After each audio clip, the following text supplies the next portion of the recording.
Hello guys, അപ്പം എങ്ങനെയാണ് payment കിട്ടുക എന്നുള്ളത് കാണിക്കുകയാണ്.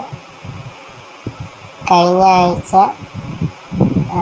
$3 മുകളിൽ ഏൺ ചെയ്തിട്ടുണ്ടായിരുന്നു ഞാൻ. അപ്പം അത്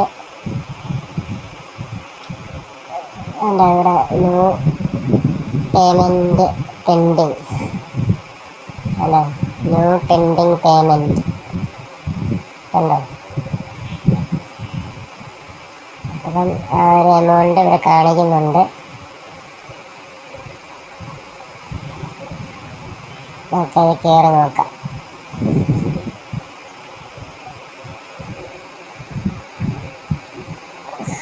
ഓക്കെ, അത് സെൻഡിങ്ങിലാണ്. കുറച്ച് സമയം കഴിയുമ്പം ഇതുപോലെ ഇതേ സ്ഥലത്ത് തന്നെ പേയ്മെൻറ്റ് സെൻഡ് എന്ന് പറഞ്ഞിട്ട് പുതിയൊരു ലിങ്കും കൂടി കാണിക്കും. ആ ലിങ്കിൽ കയറിയിട്ടാണ് നമ്മൾ ഒരു വെരിഫിക്കേഷൻ പ്രോസസ്സുണ്ട്. അതുകൂടി കഴിയുമ്പോൾ നമുക്ക് അക്കൗണ്ടിൽ ആ എമൗണ്ട് ക്രെഡിറ്റ് ആകും. ഓക്കെ, അതിൻ്റെ വീഡിയോ ഞാൻ പിന്നീട് നേരത്തെ പറഞ്ഞ പേയ്മെൻറ്റ് സെൻഡ് ആയിട്ടുണ്ട്. ഇവിടെ ഞാൻ കാണാം പേയ്മെൻറ്റ് സെൻഡ് എന്നുള്ളത്. നോക്കാം. ഓക്കെ, നമുക്ക് this is your link claim. Okay, ഈ ലിങ്കിൽ ക്ലിക്ക് ചെയ്യുക.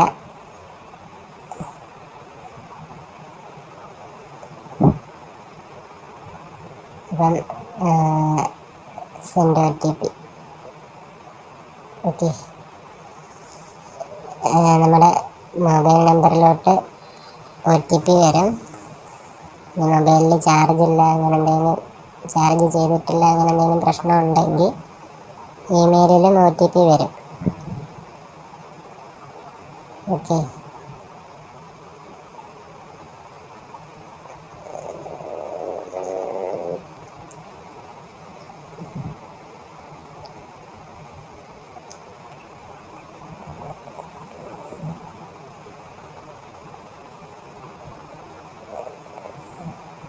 അതെ, നോ റിപ്ലൈ എന്ന് പറഞ്ഞിട്ട് അങ്ങനെയുണ്ട്. ഓക്കെ, അത് കോപ്പി ചെയ്യാം. കോപ്പി ചെയ്ത് ഇവിടെ കൊടുക്കുക. പ്രൊസീഡ് ഉണ്ട്. അപ്പം ഇങ്ങനെ കാണിക്കും ബാങ്ക് അക്കൗണ്ട് വേണോ, UPI ID വേണോ. UPI ID സെലക്ട് ചെയ്യുക.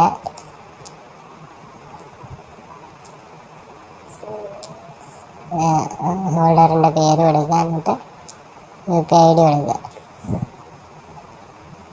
അപ്പം ആരുടെ വേണമെങ്കിലും കൊടുക്കാം UPI ID.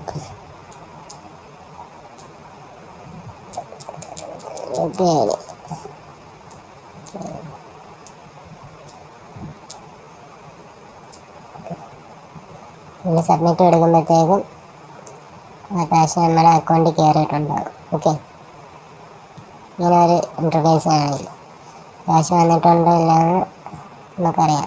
നോട്ടിഫിക്കേഷൻ വരും. കണ്ട, നോട്ടിഫിക്കേഷൻ വന്നു. കണ്ട, GPay കയറി കാണിക്കണമെങ്കിൽ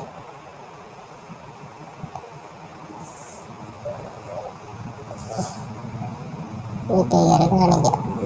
കണ്ട, റയോൺ ഇപ്രാവശ്യം കുറവായിരുന്നു. ടാസ്കുകളൊക്കെ കംപ്ലീറ്റ് ചെയ്ത് ടാസ്കുകളൊക്കെ കുറവാണ് ചെയ്യുന്നത് കൊണ്ട് അതിനനുസരിച്ചുള്ള ചെറിയൊരു എമൗണ്ടാണ് കിട്ടിയത്. ഓക്കെ.